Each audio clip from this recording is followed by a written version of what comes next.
Today I'm speaking with TruthSurge. Truth, thank you so much for joining me today. Oh, it's my pleasure. I really appreciate you being here, and I just want to tell everyone you're in for a treat. TruthSurge is an amazing person.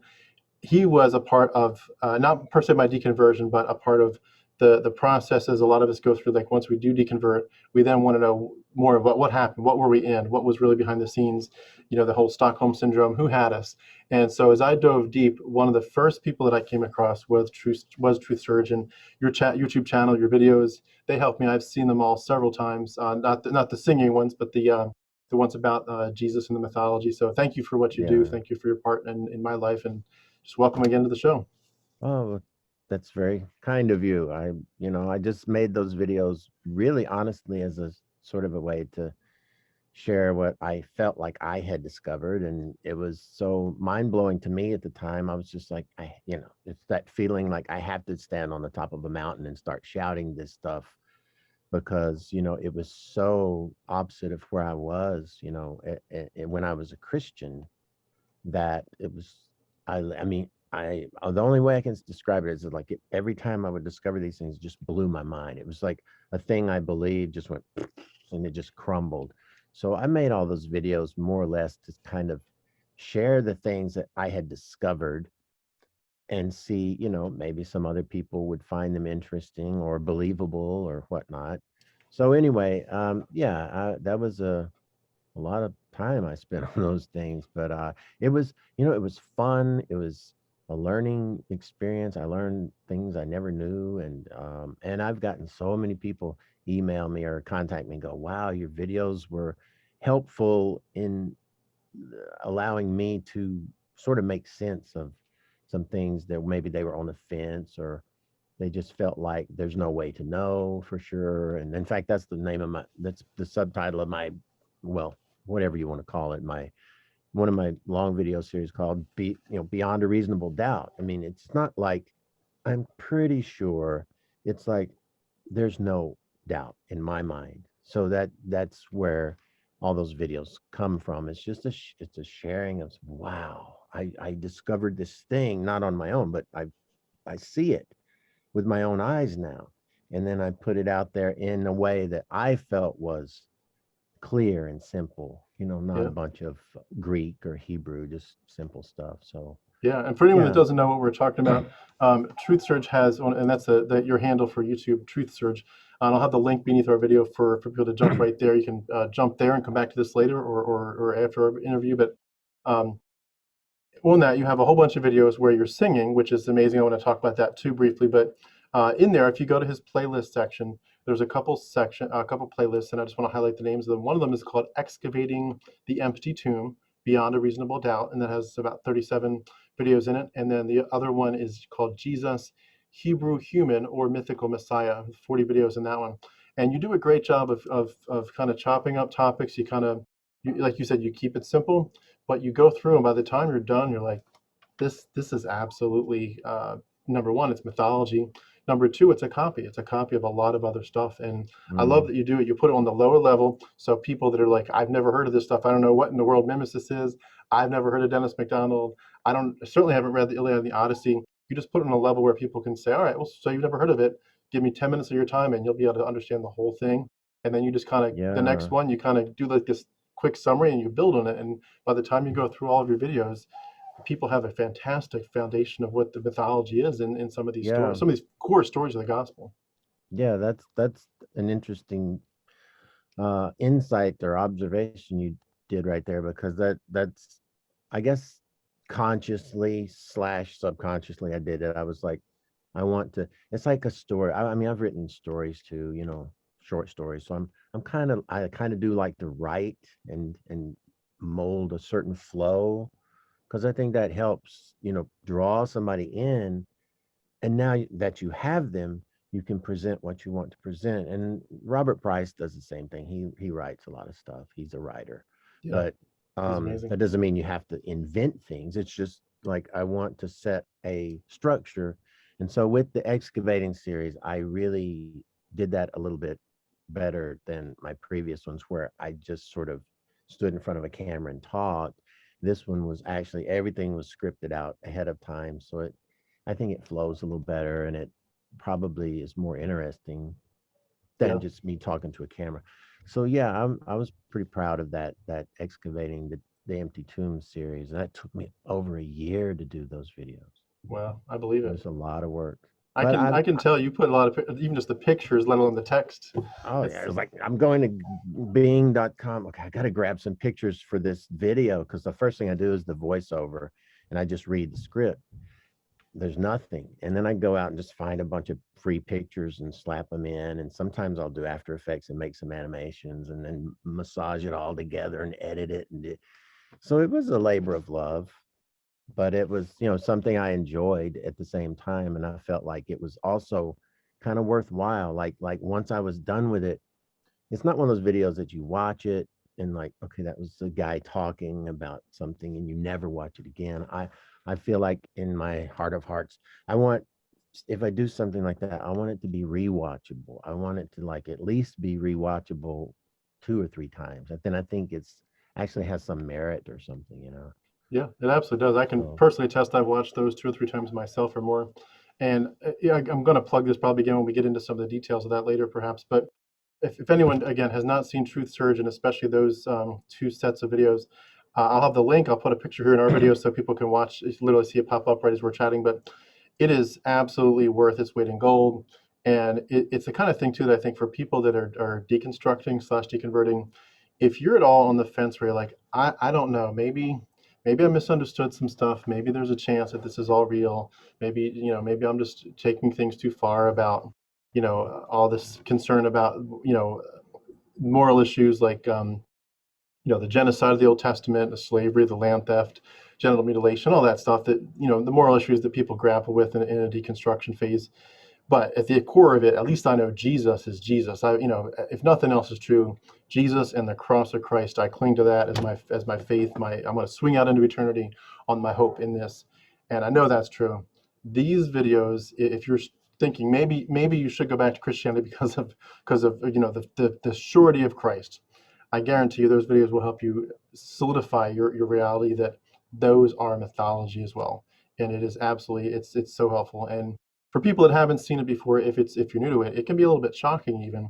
And I was curious, just to wrap up this part of the intro, what has been your response? What has been the response you've received from people, or is it mostly positive, or are you getting some haters, or what's that like?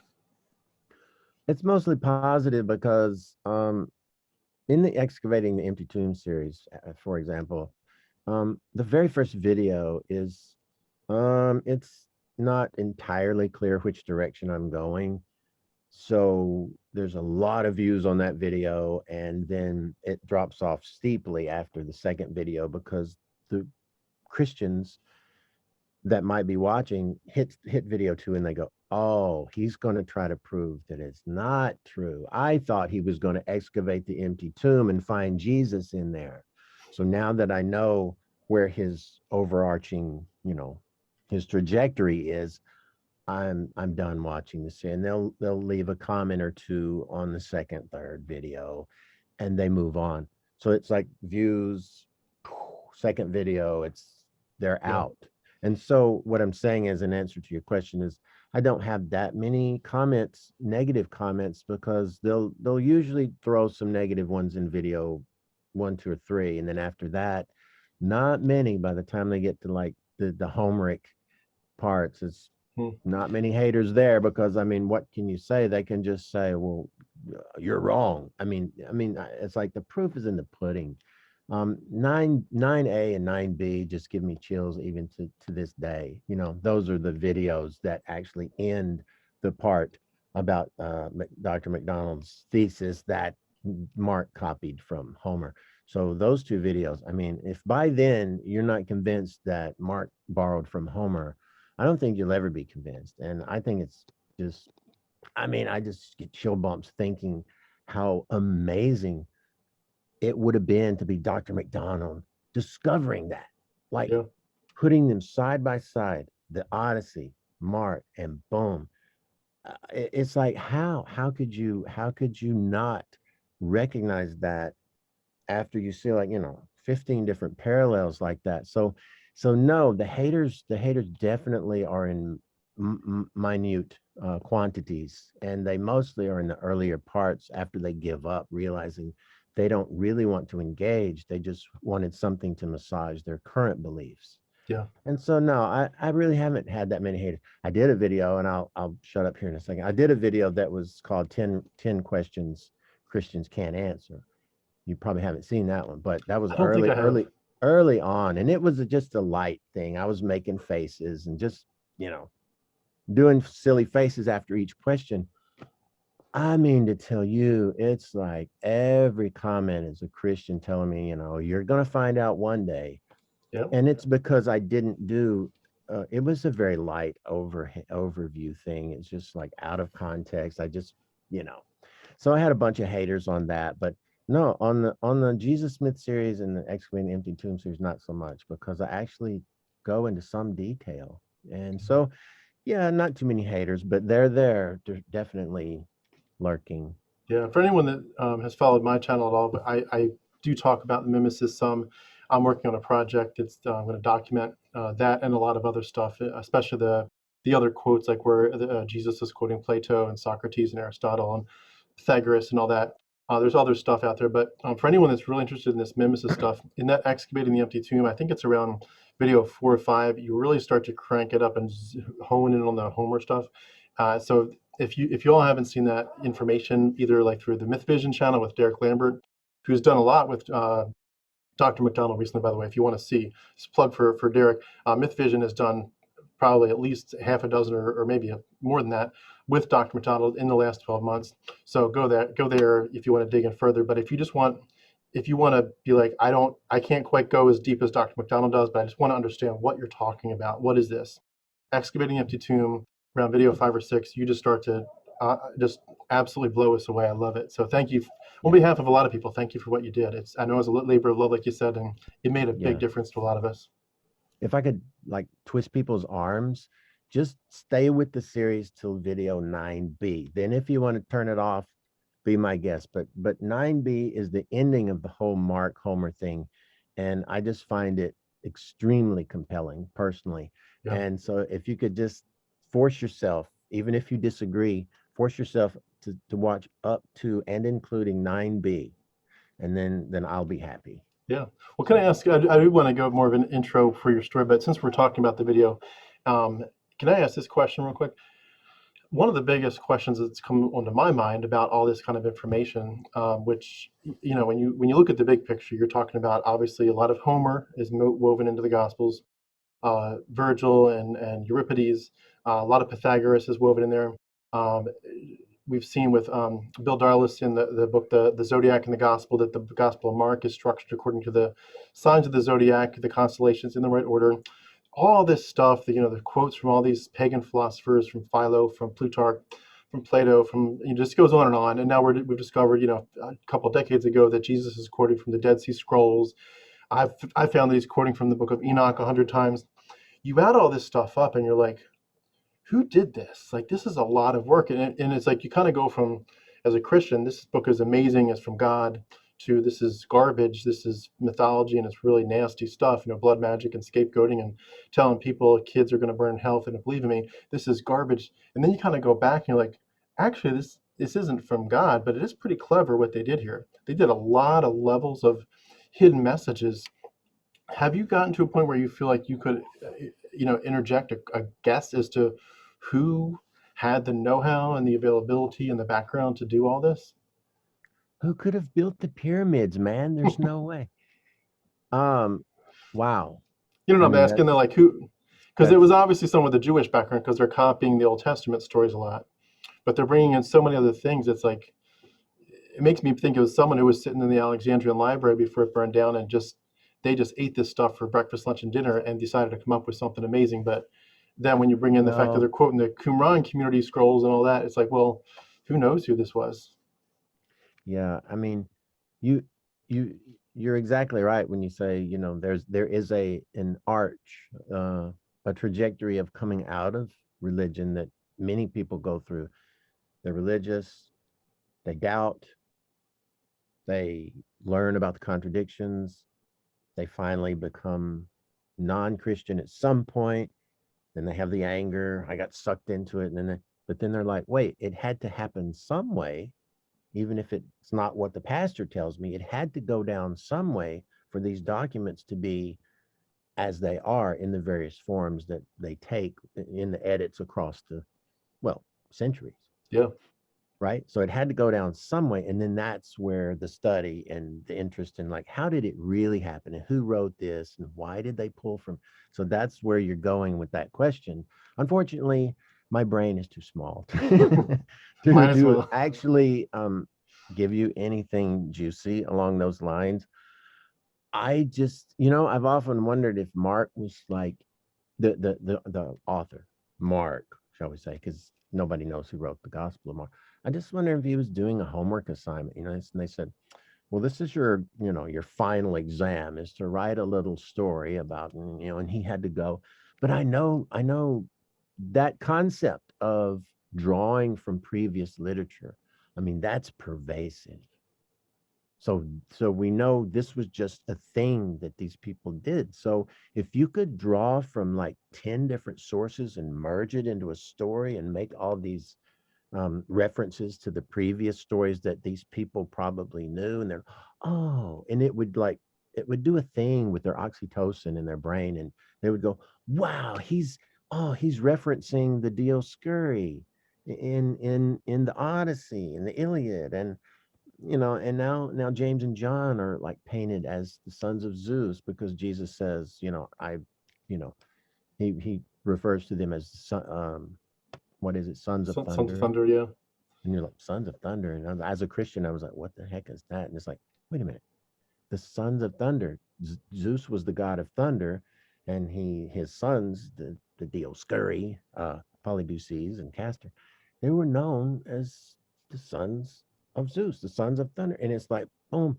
And it's Yeah. like, so all of this drawing from previous literature seems to be what a lot of these authors would do, because they had read it, and they must have viewed it with reverence on it, even at least a literary Yeah. plane, and It's said, almost like Homer wow, was the Bible for them. this is just, the stuff.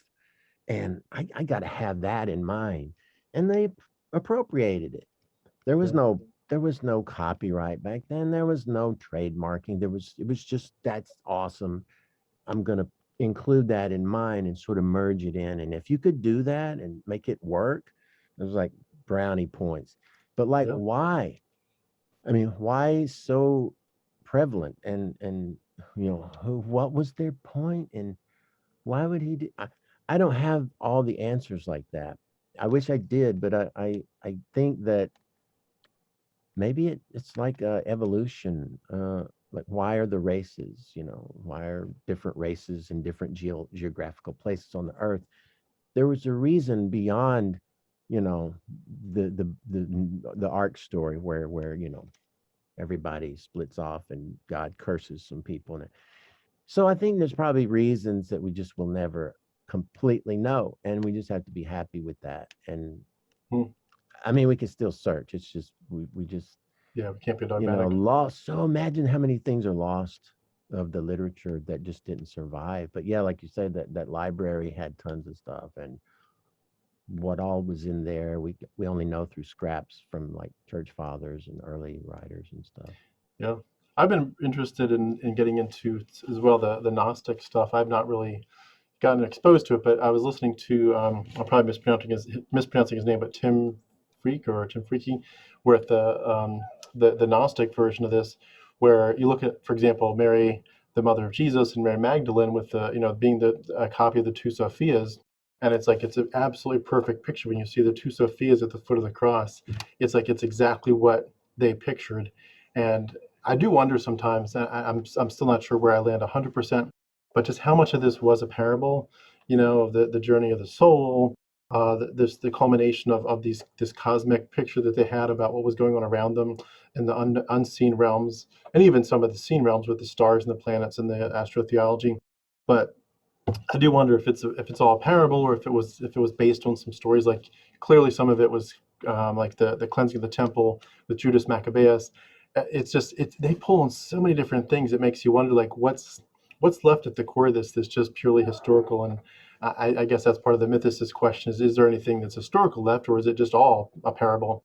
But where do you land on that subject at the moment? Well, there has to be some historical tidbits in there of, here and there. And I think Robert Price talked about that. He was like part of some Jesus seminar Yeah.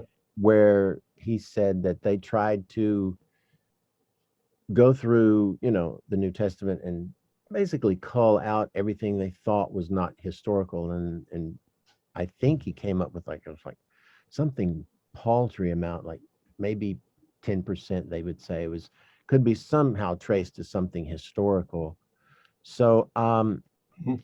I'm with you. I just am amazed, and I have less answers about stuff like that than I would like, but yeah, I think it's just a similar concept. The people that were exposed to a lot of previous philosophy and religion, Hellenistic, when Alexander the Great conquered everywhere, like then Greek culture and literature just swamped over into the Middle East. So that was like an overlay.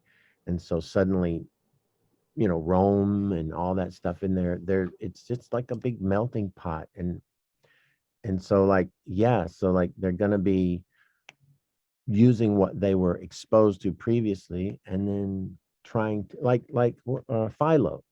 He was trying to reconcile how can all this Greek philosophy be true, but my Jewish beliefs also be true. So he was trying to merge basically, and like half full, half empty. He was the half full, and so let me try to take the best of Greek and my Jewish beliefs and kind of make them fit. And I think that's probably what a lot of these people were doing. Yeah. They were merging what they already were exposed to with this new thing, whatever it happened to be. And so this, Christ concept and the Messiah concept, and then that turned into, it's not just Jews going to rule the world, it's a real Messiah. And then there's a Christ figure, and that becomes a literal, it always starts with the parable, there once was a man and he did that. And then that man over time is going to get a name, just like Adam is not really Adam in the story of Genesis. It's the Hebrew word for, humans, mankind.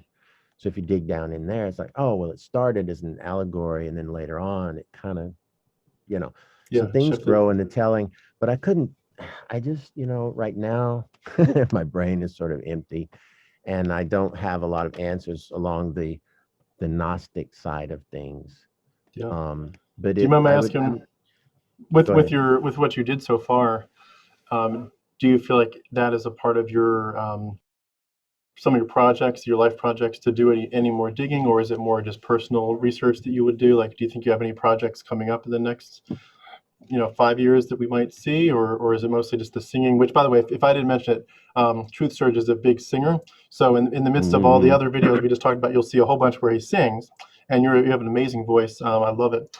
So people, please check those songs out too. But besides the singing, do you think you have any research projects related to the Christian mythology that you might be bringing up later?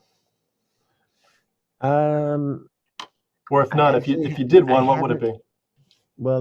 I actually hadn't. Okay, well, it's hard to answer that. I did have an idea to sort of research sort of the origin of the idea of this cross symbol Hmm.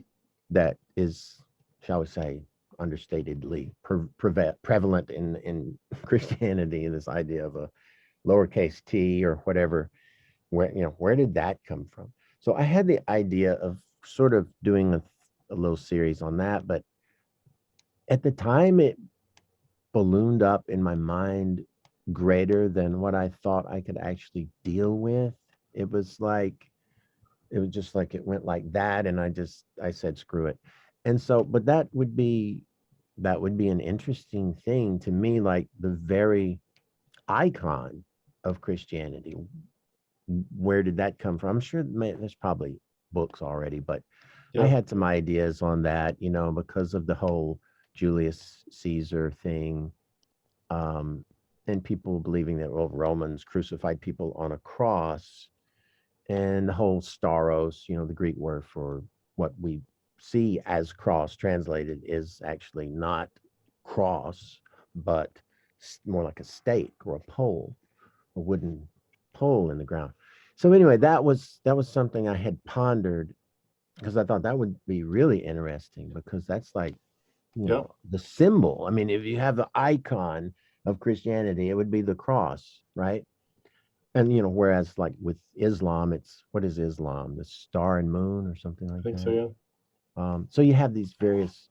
So that was one, and the other one I was going to do was the concept of, well, the concept of, is it morally wrong for two people who are not married to have sexual intercourse? So that was a Hmm. topic that I felt was interesting because I had always just thought it was just wrong because, That's what well, you're it's in the told. Bible. And Yeah. so I have come to believe it's actually not in the Bible in any way, shape, or form. And it all hinges on the translation of particular words such as porneia, which is the Greek word from which we get pornography and whatever, Yeah. Sex sins. and fornication, which is kind of a King James's thing, with people always think, well, fornication is two people having sex that are not married, and so forth and so on. So that was another topic I had pondered about, but I never actually sat Yeah. down and pushed myself to work hours a day to do it. But that was an interesting one because it involves people's beliefs. Like, I believe so strongly that's true, and I'm about to show you it's not at all true. And Yeah. that interested me because I was like, I always believe that. Hmm. And so those were two that I had pondered to work on, but I never did. It's just like after I did the excavating thing, I was like, oh man, I feel like I ate like a 10-course buffet. I didn't want to do any more videos. I could tell it was a definite labor. Like you said, labor of So love, but a anyway, labor. yeah, It's those were two ideas, but no, I don't have anything actually planned, but yeah. yeah, Can I ask those were this? What? two. Now I want to save time too for your. I know we're not going to go too long in our chat here today, but I wanted to save time for your story. But one more question about your project: have you dove into much research on Enoch, and is that ever something you would put on your radar? With it just being quoted, so much in the New Testament, and it Uh, just being a it's conceptual background to so many of the discussions that they have. Yeah, I should do that. I should read If up it's of interest, yeah, more I think you'd. more on that. But You, no, I don't have plans, but yeah, I mean, at some point, I've like you said, I've been doing singing and music and sort of actually if I can talk a little bit about personal things, I've been in sort of a wait mode, I guess you'd say. My dad was getting elderly or had gotten elderly, and he recently passed away Sorry to hear that. this year, and so I've been dealing with that. I've been taking care of him, and also, had a new relationship start and got married about a month ago. Congratulations. Thank you. So I've been busy, and me and my wife, we're working on things, and so it's been. I mean, the religion videos, honestly, just to be 100% honest and blunt, they've sort of taken a back shelf to just sort of a vacation and trying to get to a place where I felt like I had once again the spare time that I had when I made those videos originally. Yeah. So no, I feel like it just, you know what I mean? Like, I don't feel obligated. I don't do this for a living, but I do enjoy that kind of thing when I have the time. So that's what's up, I guess, if I can just Yeah. lay Well, it it's out there. it's true too that you know none of us want to get burned out in our efforts to to help the community. But yeah, I'm sure if the time ever becomes right again, we'll look forward to whatever you come out with. And I do love too the fact that you're so creative with your singing. Maybe this will probably be a good time to just for you to tell us a little bit more about yourself. Like who is Truth Surge? What do you do with your life? What are your hobbies? What is your what are you all about? Well, okay, like, where to start and how to keep this as short as possible. Okay, I'm not yet 60 years old. Just, well, I don't want to tell you exactly how. I know I look kind of like I'm 83, but No, uh, not at so all. so I was just a country boy. I was brought up and raised in the mid South area slash not quite South. My mom's from Mississippi, and my dad was born basically in the town I live in, and he's lived there his whole life. And long story short, they were Christians. They weren't overtly Christian, but they were Southern Baptist, and it was in the air here. And I mean, church on every corner, Yeah. literally. And just you can imagine just being brought up in that area. But luckily, my parents were never very religious, so they didn't like push it on me. But yeah, we went to Mm. church on the Christmas and the Easter, and my dad would pray the prayer at the supper table, but it was never pushed on me by them. So thankfully, and yeah. So anyway, long story short, I grew up I went to two Christian schools. Hmm. Uh, Do you you know, remember with the church and the school, were they, I guess I'd say it is, were they clear on the gospel message, meaning, you have a sin problem, that's the bad news, and the bad news gets worse, you're going to get judged for it someday when you die. But the good news is God's made a provision through Christ, through his death and resurrection as your substitute, if you believe in faith that, and he covers you. Do you, did you have that kind of message? And what do you recall a time where you ever kind of had an altar call or something where you went forward and said, I'm staking my claim. I follow Jesus. this yeah, the schools I went to were definitely, it was a Christian school and there was a church right on the same lot. Hmm. You know, I'm not going to name the names, Sure. but it was definitely that. You would go to chapel like every week, and Hmm. then you'd have Bible class, uh, you know, at least once or twice, in your course from up to the sixth grade. There would be a Bible class, and then same thing in high school. And so yeah, it was definitely there, that pressure. It was just a kind of pressure, like this is true and you need to do something, you need to be in a certain place to be right. And so long story short, I kind of became a Christian, sort of kind of, maybe when I was in my late teens or something, but it was not, I didn't really commit to anything. It was just like, yeah, it's probably true, but I'm not ready for that. But anyway, later Hmm. on, I think around 1988, these guys came to my apartment and they did the whole evangelism explosion thing where they did the, if you know what that is. Yeah. Um, anyway, they did the whole spiel, and I felt like it's probably true, and I don't want to burn forever. And so, yeah, I said the sinner's prayer and I asked Jesus into my heart. And I felt like I was, although slightly coerced, I felt like I was doing what I felt like I should be doing. Hmm. Um, and so I didn't hold it against them. I just felt like, I just need a little push and get me. And so anyway, that's what happened to me. You know, that's when I said to myself, well, now I'm a Christian. So I went to the church, First Baptist church, the Southern Baptist, got baptized, and I went to the church every week, and I sang songs and stuff, play guitar every Wednesday. So I was going to church twice a week. And I also did the evangelism explosion. I went door to door, knocking on people's doors around town and just say, hey, can I come in? And of course, it was with one of the people at the church. Can I come in and talk to you about our church or something? Hmm. And it wasn't really to talk about the church. It was to try and see, are you saved or are you going to burn in hell? And if they weren't sure if they're saved, then we would try to, coerce them into seeing if we could get them to do the prayer. And now they're saved, and we'd put a little tick mark on our sheet. And next week we'd go to another house or two or three. It's how, however many we could do, two or three. That's about it. Yeah. So yeah, it was. You're exactly right. It was an upbringing that was linked to Christianity in my schooling, and just being so pervasive in the area that, I mean, looking back, I really think I did believe for a time until the doubts began to become insurmountable and unanswerable by anybody in the Christian community. And then I was left with myself, and I'm going, well, I have all these questions. How did all the animals fit into the ark? Where did their food come from? Who cleaned all their poop all day? And how could they get fresh oxygen if the thing was airtight? On and on and on and on and on. And nobody had answers. So anyway, yeah, that's Hmm. basically my upbringing. I got sort of sucked into it from just being in the air.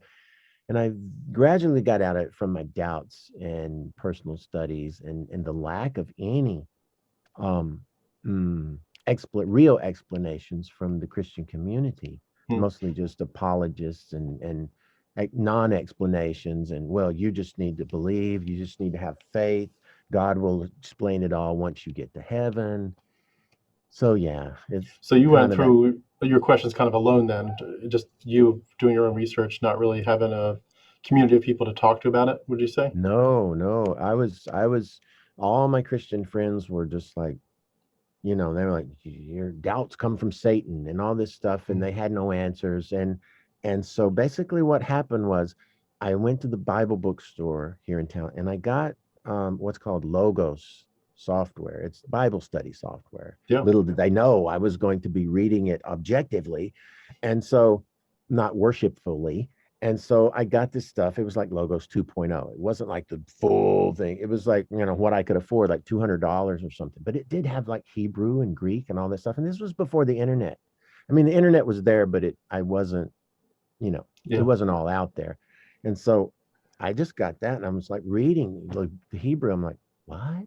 And I started reading like Greek words, and I'm like, and so I did my own studies, and I was defending Christianity tooth and nail right before this. And just like all these people were telling me, this is not true. And I was like, you just need to pray. I mean, that was me.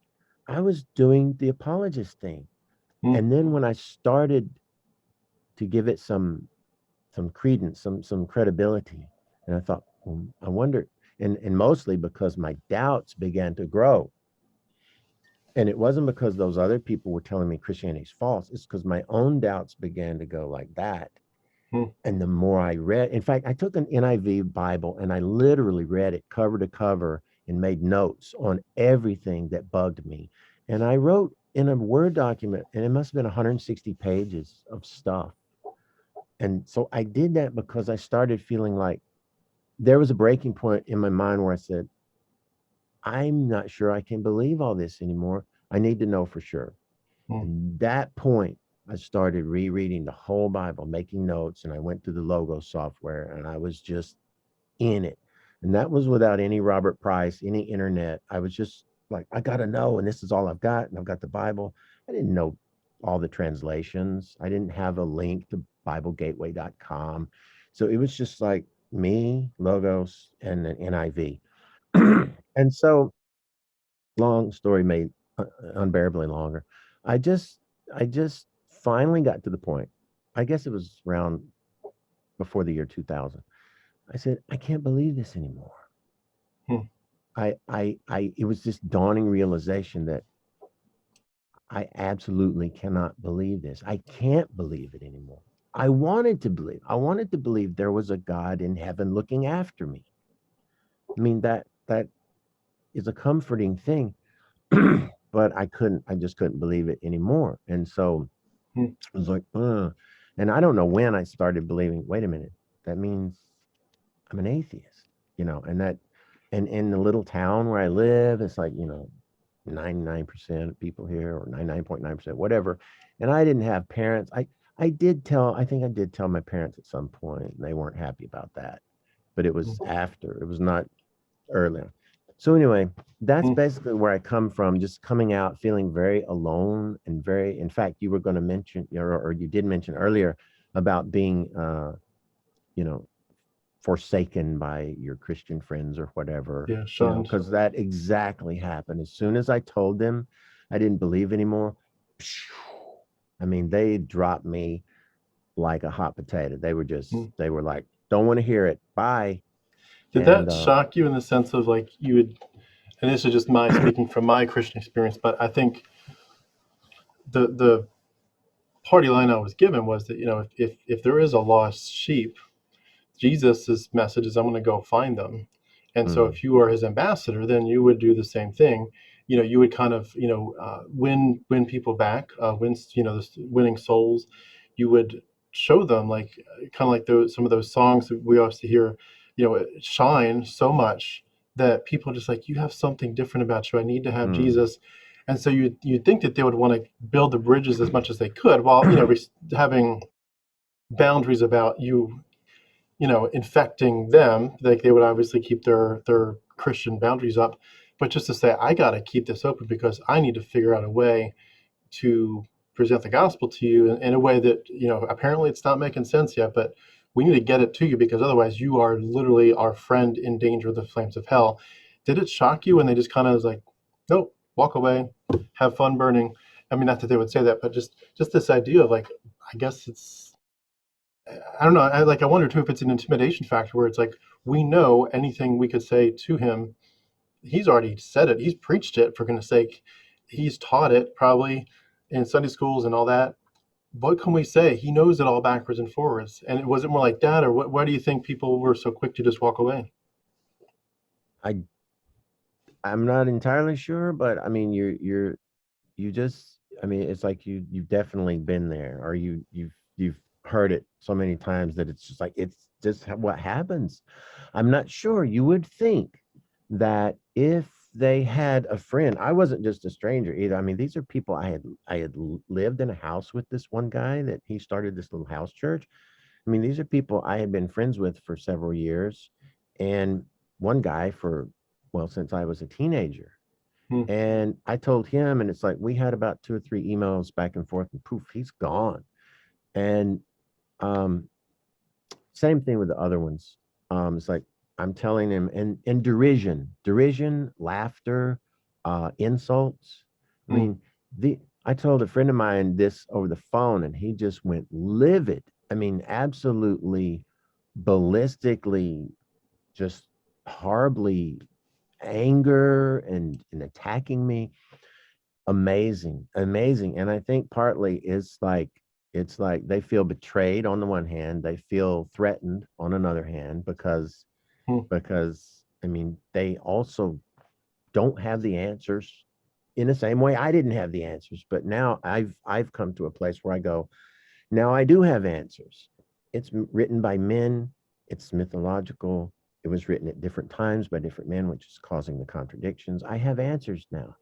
They can't embrace those answers, because that would mean they won't have the belief they currently have. So Yeah. all of this in their minds was like, and it is odd that all that overrides what you mentioned, that they should be doing is reaching out and trying to say, well, what are your main problems with? Not once, not once do they ask me, why did you leave Christianity? Why are you an atheist? Not once do they want to know. Yeah. Never do they want to know my reasons. And I find that baffling, because that would be the first question I would ask, like, why are you not a Christian anymore? Yeah. But then again, I'm inquisitive. Yeah, But yeah, especially, but knowing that they know that you had so much to lose. It's like, if it was like, well, if I take the path of Christianity or atheism, either way it'll be about the same. But like, no, no, if you leave the community, you have a lot to lose, and you still made that choice. You must have some good reasons for it. So what are those? What reasons could be so good that you that's would say, there's so much to lose, and I'll still lose? that's what reasonable people would think. Yeah. But they're not going to say that. They're not going to think that way. Yeah. They're going to say, oh, you've turned your back on God because of, you've heard it. Well, someone in the church hurt you. I Yeah. mean, they have all these reasons that protect the veracity of the Bible stories. Yeah. But you never hear, oh, you studied the Bible and found it wanting. You never hear that one. Oh, Yeah. you read the Bible and discovered it has tons of contradictions and fiction in it. You never hear that one. So it's like they never ask me, because if they would ask me, I would share with them. I'd say, look, I studied the Bible really in detail for a very long time, and I found that not only are these stories contradictory and they have scientific errors and horrible immoralities perpetrated by God in the Old Testament, but also they're they're fictional and they borrow from fictional stories. So I never get the chance to explain any of that because they never ask. They've already got it figured out in their head. Bible's true, God exists, and the only reason I'm not a Christian is because there's some, someone hurt me, Satan's planted things in my mind. Yeah, you want to So it is sin. very disturbing. It is very disturbing to me and hurtful that these people that I thought were my friends, not just Christians, but my friends, just like boom, and they're gone. I mean, I haven't heard from this keyboard player since those emails, and that's Mm, like, well, no wait, maybe once after that, but it's just almost like, nah, yeah. you've gone to this place, and I can't be linked to Yeah, blasphemous abominations. the one explanation I've heard of it that did help me a little bit to understand it was, do you know the YouTube channel Pine Creek? Listen to him at all? Mm, Pine mm, Creek Doug, he talks about it like this. He says something along the lines of like, if you mentioned you're married. If someone came to you and said, "Truth Surge, your wife doesn't exist. She never has. She just a figment of your imagination. But if she did exist, she'd be an absolutely horrible person." And to you, that'd be like, number one, she clearly does exist. I see her every day. I've eat meals with her, talk to her. She's clearly real. But number two, she's absolutely not a horrible person. What a ridiculous thing to say. I know her. She's lovely. She's nice. She's kind. She takes good care of me. And so you take those things and you turn them on their head and you say, no, no, you're wrong. She doesn't exist. And if she did, she'd be a horrible person. That's basically what we're saying about their Yahweh character, which is absolutely true. But to them, it's like it's just too much of a pill to swallow. They just can't take it. oh And yeah, oh that yeah. helped me a little bit to put myself in their shoes, but it still is like, so so if I'm so wrong, if I'm clearly so mistaken, let's talk through what I got. What are my mistakes? Like the mimesis thing, like let's go through the Homeric epics. Let's go through the 100 different parallels where Homer Mm, says this, where Virgil says this, or Euripides says this, and then the gospel writer says the exact same thing in the exact same order. How is that wrong? How am I not seeing a copy? And but they right. don't. You're right. They don't want to go there because it's. I think it's partially. It's painful. It's a painful thing to think about. What if Truth Surge is right? What just that? It's just theoretical, but what if you're right that there's more to this than I thought? And it's like you just have to the fingers in your ears, la la la la. I can't hear you. I can't go there. Does that make But maybe, yeah, that's true. And maybe there, I don't know. There's, with any large set of data, there's going to be kind of a bell curve. You're going to have most things here, and then you have your extremes. So it's probably that way with belief. It's like there's, most people are in the middle. They're just average Christians, and you got the hardcore, and then you got people that are, atheist way over here. And then so there's some um bell curve. There are people that you could not discuss calmly, even whether there was a contradiction in the Bible. yeah, Then there are people that you could discuss almost anything with, and they're not, they don't feel attacked. So that is an interesting thing that some Christians are absolutely not going to be able to engage you on any intellectual level unless you say praise Jesus. And it's just the it's just how it is. And so it is sad in a way, but it's just how it is. So you throw it out there, and the people that are able to understand it at the time, they're going to. And if they can't, they're going to reject it. Like me, I would probably, back in 1990, if I watched my own series, Excavating the Empty Tomb, I probably would have stopped it after the third video because it would have been too much for me to take in at the time. So I think that's true. And so, yeah, empathy from our direction backwards to the Christians, it's like, yeah, I can see how they would be hurt by just the mere mention that I don't believe anymore. That mm, would be like kicking them. And and so yeah, it was at the time though it hurt me yeah, because I thought they would want to know why I was no longer a believer. Nope, they didn't. yeah, Not one interest. So yeah, it was tough, that part of it coming out and going. I'm sitting in this room, the same room. I've been in this house 25 years, so this is the same room. I did all this study and all my videos, mm, and I was a Christian in this room, and now I'm an atheist in this room, mm, and coming out into atheism, I felt completely alone. There was nobody in this town. My parents were not atheists. I had no atheist friends. I didn't know anybody online. And so I felt very alone. It was a little bit frightening, but I still said, I don't believe. And it was just stepping out into, like, like on a plank in darkness, not knowing where that next step was going, but I could see the plank with a flashlight. And I'm like, yeah, it's scary. I could fall off left or right, but here I am on a plank. So I'm not dead yet. And where do I go from here? I don't know, but I've since settled into this notion that, I'm not a militant atheist. I let people believe what they want. And I just try to share what I believe and what I've seen in my life. And that's basically it. I have no beliefs in any gods whatsoever. I'm not hating on Yahweh. I hate on everybody equally. It's just that, Christians, you've heard it. Christians believe one less God, or one more God than I believe. I mean, they reject all the other gods as well. So Yeah, they're that close to being an atheist. But that's anyway, true. yeah, yeah. What was So it like with that moment, or that day, week, month when you were first deconverting? You mentioned you wanted to live forever, go to heaven. Like, what was it like to realize that none of that was true? Like, did it? I guess my question, maybe to phrase it better, be how long did it take for you to feel like comfortable again, and just to have some kind of level of peace? And what was the peace like? Was it similar to the Christian peace? Was it different? Just the sense of like reclaiming your identity, feeling comfortable in your own skin again. Like, what was that after effect like? yeah, the whole losing the afterlife and living forever part, and seeing people, or seeing, Albert Einstein in heaven, or if he, but of course, I guess he was a believer of sorts. And Espinoza, is that what he said? Espinoza's God. yeah, yeah. So, I mean, well, maybe Albert Einstein. Okay. Different people that might Yeah. be in heaven. I mean, And that whole streets of idea of, streets of gold. yeah, yeah, the whole like, now I'm gonna live forever in a euphoric paradise of complete absolute bliss.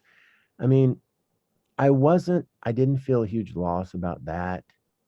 Um, it just it wasn't an allure in the first place, honestly, with me, Hmm. I guess.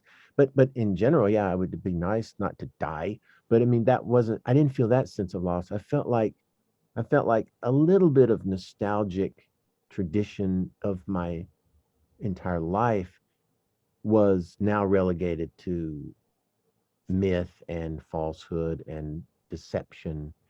Yeah. And such a huge chunk of my life was virtually wasted because it was all on a myth. I mean, every prayer that I prayed was to the air. I Yeah. mean, it so those kind of things, I thought about. And um and so, yeah, what was the losing, what Just was the other yeah, question? losing the sense of I guess maybe reclaiming who you were, but then also the sense of peace. Just like Yeah, a lot of people talk about, they had peace as a Christian, and then other people, they kind of, I like to ask people to compare, like, what was it like in just your internal sense of happiness and joy and peace afterwards. Like, yeah. just contrast those. I mean, as a Christian, I only felt, I guess, peace that, okay, I did the right thing and now I'm going to be in heaven. But I didn't have peace with the Bible and the stories. They didn't add up. I mean, it was like, and I didn't have peace with the God of the Old Testament. I mean, how could you command your chosen people to slaughter nursing babies for something their ancestors did 400 some odd years earlier? That is punishing innocent people for the crimes of the guilty. We would call that immoral. I didn't have peace about any of that. But Hmm. once I became an atheist, I had peace that that now I understand the truth in a way that does not contradict itself. Right? So now I Yeah. have an explanation. I understand how the Bible could have come about. It's just a collection of writings over a course of about 1,000 years that were cobbled together at different times in different translations and edited heavily over time. So I understand, and so I would say I'm more at peace now than I was when I was a Christian. As a Christian, I felt, oh, everybody's going to go to hell if I don't go save them. And if I don't pray for them, and I got to pray for this, and I got to pray for this sin. And do you have unconfessed sins? And it was a mental torture. And for me, anyway. And so now it's not. I feel like my life is a grain of sand on a long stretch of beach. I'm virtually insignificant. I'm My life is one of billions. I live, I die, just like everyone else. I have my moment in the sun. I enjoy things. I suffer with things. Um, I was born, I clawed my way up above the surface of the water for a brief moment, and I saw the things, and at some point I'll sink below the surface of the water. And that's okay, because you know what? That's reality. And that's not just my reality. I think, I mean, correct me if I'm wrong, I mean, everyone dies physically, and not many people live past the age of 100. So if you just accept things and then make the best of it, I think you have real peace. I mean, the peace I have now, I feel settled. Like, no, the world is screwed up. I mean, COVID and terrorism and government oppressions and okay, but personally, it's like I'm more at peace. I'm Yeah. more at peace than I ever was. I feel like I don't have this thing I have to apologize for. I don't have these beliefs that carry so much negativity and sort of almost like, wow, like that you really believe that the murder of an innocent man is the cornerstone of your religion. I mean, that's basically it. You got an Yeah. innocent man, because they say, well, Jesus had to be a man as well as a God. So you murder this guy who was supposedly innocent, and that pays for the sins of the entire world, which is still illogical to me. How does killing one man really pay for all these sins? Couldn't God just go, you screwed up, I forgive you? I mean, we do that, but I Yeah. guess it's too much for God to do. So, yeah, I feel more peace. I feel like I'm living more of my life. I'm doing good things because I just want to, or not. I mean, I don't go around doing a lot of good things. It's just that it's a different way of living. Um, I think Christians can be very cruel. Um, and sometimes I think the religion can amplify a basic personality. They can go worse. I mean, my wife has been sort of abandoned by a couple of her Christian friends like that, where as soon as it's interesting, as soon as my wife, it's like, hey, my husband, he's an atheist. It's like cattle stampeding to get away from some. It's like, like what? I mean, like you said, why don't they reach out? Why don't they ask questions? I don't know. I think they're hurt, and they're insecure, and they feel threatened and all these things, and they shouldn't. Truth should have no fear of inquiry, Yeah. right? Hmm. If they have the truth, it shouldn't be any fear. There shouldn't be any worry if someone questions what they believe or the Bible. Truth is not afraid of inquiry. So if your beliefs are so scared of simple questions, maybe your beliefs aren't real. I mean, Yeah. maybe they're not true. I mean, they're real beliefs, but maybe they're not based on something true. So anyway, I finally got through the anger part of coming out Hmm. and got to a settled part, and So yeah, I'm much psychologically, I'm psychologically feel more sound. I feel more like, okay, this is me. This was me before I became a Christian. And everybody's born atheist. Nobody comes out believing in a deity. Nobody. So we go through a non-belief, not a knowledgeable atheism, but a non-belief Hmm. into a belief. And then some of those people come back out to a non-belief with knowledge. And a few come out just for other reasons. But I was just like, no, this doesn't add up. It's like, plus a lack of evidence. I mean, you know that like nobody believes the Easter bunny really exists because there is absolutely no evidence for that. And some people say, "Oh, but you haven't examined every part of the universe." So you can't say for sure that the Easter bunny doesn't exist. But that's silly, right? I mean, come on. That's Yeah. it may be philosophically sound argument or something, but it's kind of silly. You can't build a life off of that kind of conjecture. Yeah. It's like, well, okay, well, we could say the same about Santa Claus, so or anything. I mean, I can make up a creature like flying spaghetti monster. How do you know it doesn't exist? You haven't examined every part of the universe.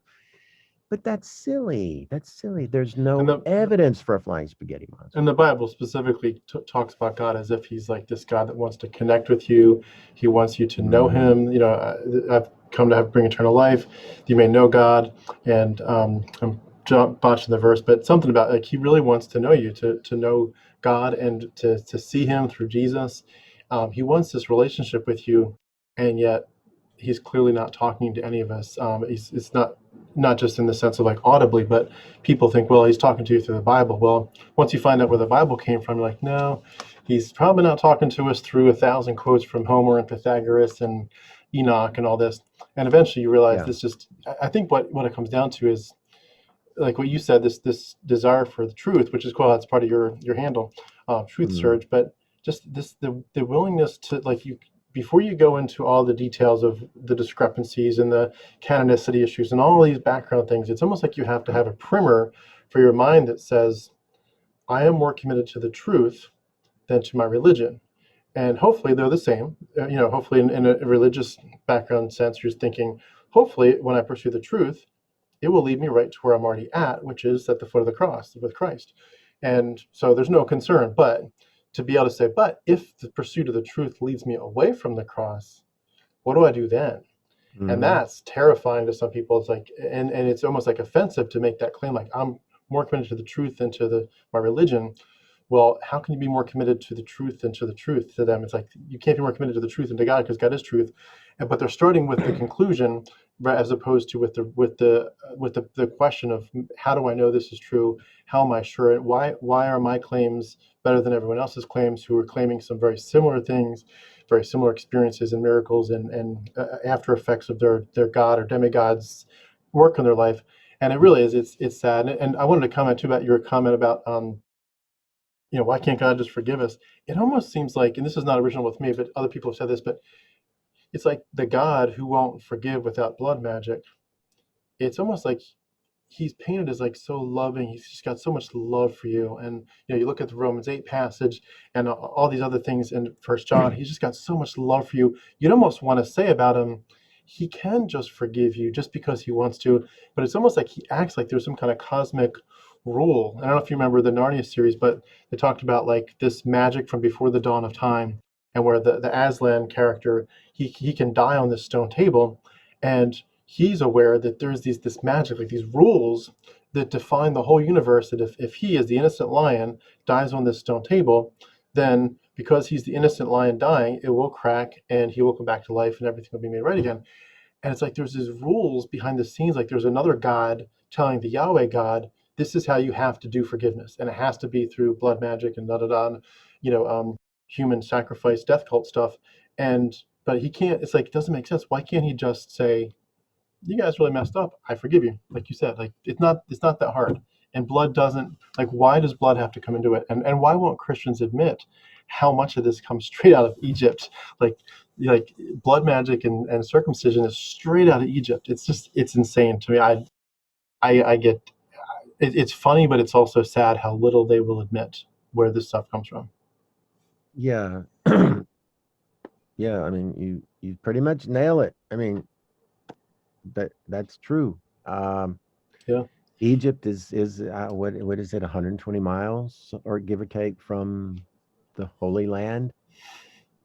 So I mean, it's right around, literally right around the corner. You could probably walk there in like 4 days or something, Yeah. Or 40 four, years. four, 4 or 5 days. Yeah. Yeah, Or 40 years. yeah, and sojourn there. Um, so it's definitely, I mean, it's definitely, it's not some, as a Christian, I never thought about these things, but then just look at a map. I mean, here's Egypt, and here, well, for me, here's Egypt, and here's the Holy Land, like that. So, like, they're there, they're that close. I mean, so clearly, since Egypt was an earlier civilization and kind of a modern civilization for its day, Yeah. is that a contradiction? Anyway, you get what I'm saying. Egypt. I mean, we could list the big civilizations, Sumer and Babylon, and things like that. And then you've got tiny, tiny nomadic tribe running around that split off from the Canaanites. And then they finally settle in Israel and so forth. So, of course, again, bringing in the previous literature and assimilating it into your own. And that happened. I did a two video thing. I don't know if you saw it, called "Not the Wisdom of Solomon," where I showed that some of the proverbs were actually literally lifted from an Egyptian work that was written about 1,000 years earlier called "The Instruction of the Menomopi." And this is not original to me. It's something I discovered, and I just presented it in this two-part video series. So of course this is happening. It's they're absorbing it and putting it in there and blending it, and so yeah, it's amazing how I mean, is there an answer? You tell me, what is the apologetic answer for what does the spilling of blood do? How does that affect forgiveness? Yeah. I mean, It is. I still haven't, I mean, I know the verses as well, and there's no forgiveness without the shedding of blood. Yeah. But I guess the only answer is it comes from the idea, well, if the Old Testament God forgave our sins when we killed a calf, how much more effective would it be if we killed a man, a human? Yeah. And then Perfect how point. much more effective would it be if that human was sinless? Well, it had to be sinless because supposedly the goats and the bulls had to be blemish free to be a good sacrifice in the Old Testament. So that comes over into why Jesus had to be sinless. He had to be blemish free Right. to be a proper sacrifice to appease God, so there is that parallel. I think that's pretty clear, a pretty Yeah. obvious parallel. But beyond that, I don't know why it would be necessary in the New Testament. Why couldn't he just be forgiving and say, I am your God, I'm a loving God? And the Old Testament, like he could even apologize for the Old Testament. I had to deal with people that way because they were stubborn. And it still wouldn't answer the immorality of killing someone who didn't commit the crime. Mm. Anyway, it's all interesting stuff, and I wish there were real answers and there was some real God and so forth. But yeah, I still don't have a perfect answer for the blood thing. But anyway, um, Yeah. yes, it's pondery stuff to Yeah. Well, I think what's make you. it's really cool too to be able to come back with it. I think with a little bit less of a like a heavy heart and an intensity of is this right? Isn't it? Why are these discrepancies? Why won't Christians let me ask honest questions? And just be able to kind of Mm, walk away from it and say, my mind is free. I'm out of this prison. Take the deep breath, so to speak, your emotional, mm, rational deep breath. Take a minute and then do what you do, which is just to go back into it and say, I'm going back in it with fresh eyes, and I just want to know what was this. And it really is. I started by saying, Stockholm syndrome, but I mean, some people I've seen, they literally just say like, this is ridiculous, this is silly, I'm done, and they don't ever turn back. They're just like, I don't care where it came from. It took enough of my time. I'm done.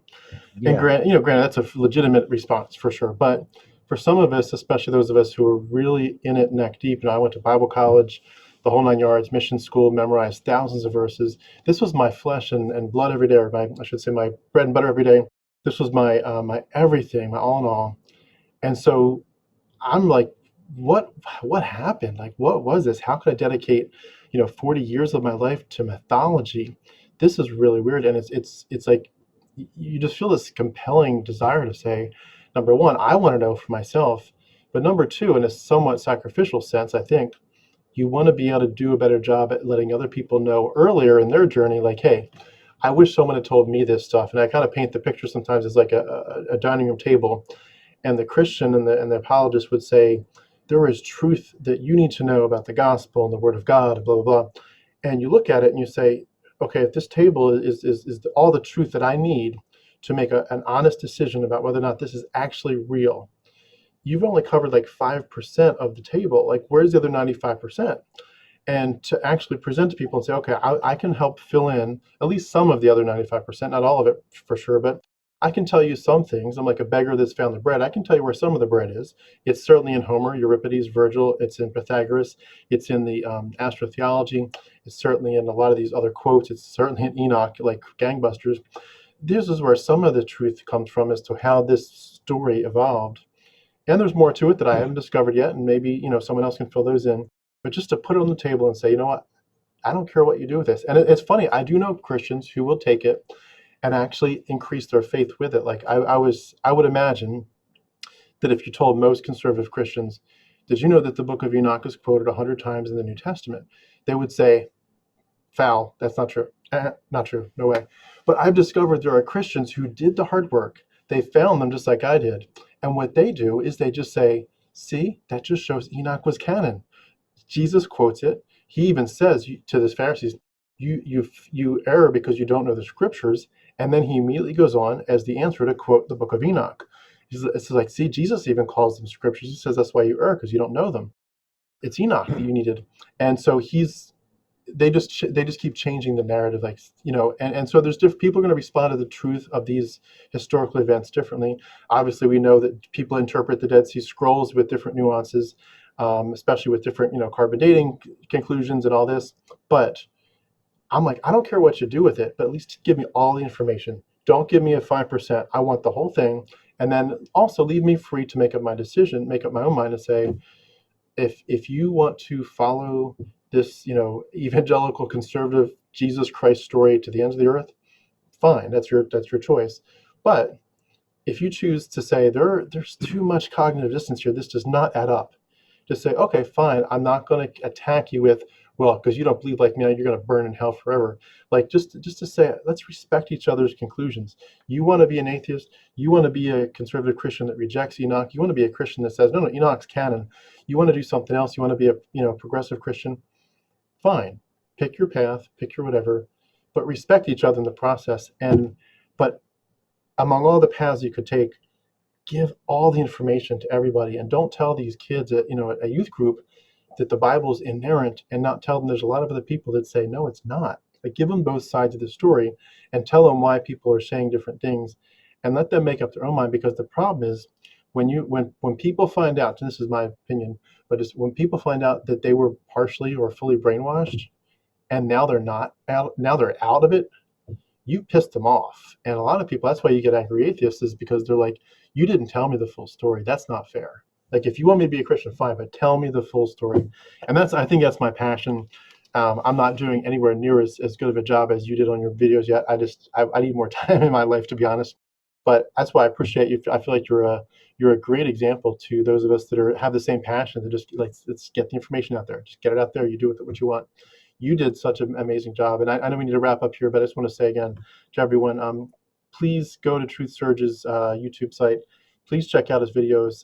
They will, if you've never seen the information before, it will change your life. It's absolutely amazing, and it will drop your jaw a few times, to be honest. It really will. And hopefully, even if your heart sinks a little bit because you realize it is mythology and you didn't know that before, hopefully you will still be like able to think through, like, okay, I'd rather know the truth. I'd rather be out of Plato's cave and not looking at the shadows. I'd rather look at the real reality than try to pretend that these shadows on the wall is the real deal, and that's as good as it gets. So Wow. Well said. What else can I add? I mean, you've said made a great, really a point that can just wrap this whole thing up. It's like, well, 2 points. The truth is the truth. So shouldn't that be at the top of the pyramid? And if God does exist or anything exists, that should be part of the concept of truth. mm, Not that a God exists outside of truth and created truth. That's the way Christians view it. But I think that if anything can be known, it falls necessarily underneath the umbrella of truth.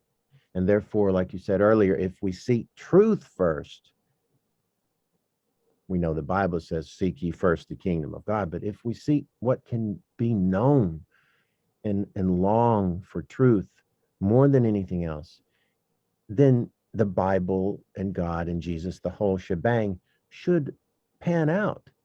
It should fall under that search for truth, and there mm, should be no problems. And the beautiful thing of searching for truth first is that if for some reason that didn't pan out and there were too many errors and flaws in this particular belief system or religion or whatever you want to call it, it will become evident and it will not be underneath truth anymore. It will slide further and further outside that arch of truth. And so seeking truth first should be a way of making sure that everything's lining up, and it should line up. If even if God creates truth, shouldn't he make it so that he's part of that truth and that the things he put in the Bible don't fall apart? yeah, And so forth and so on. And then giving all the information. That's perfect. Like, it's funny, you look in some of the translations in BibleGateway.com, and they actually have footnotes. And so you can like go read and it says, this was not part of the original manuscripts or whatever. And it's like, what?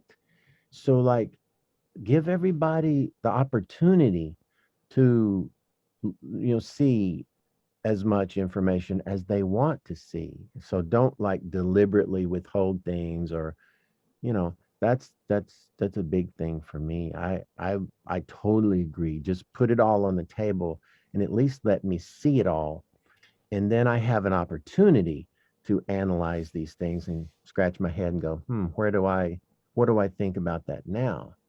And yeah, then study it and shift the puzzle pieces around and see where do they most easily fit without having to like force them in and go and take 10% of a puzzle and go, now I've got a thing, here's my worldview. Wait, there's 90% of the pieces left and these don't even fit. You crush them into place.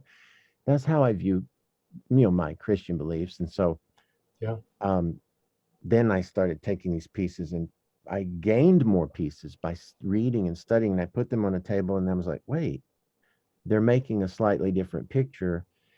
And so it was exactly that. It was having more information and having a little bit of time to consider it and ponder it.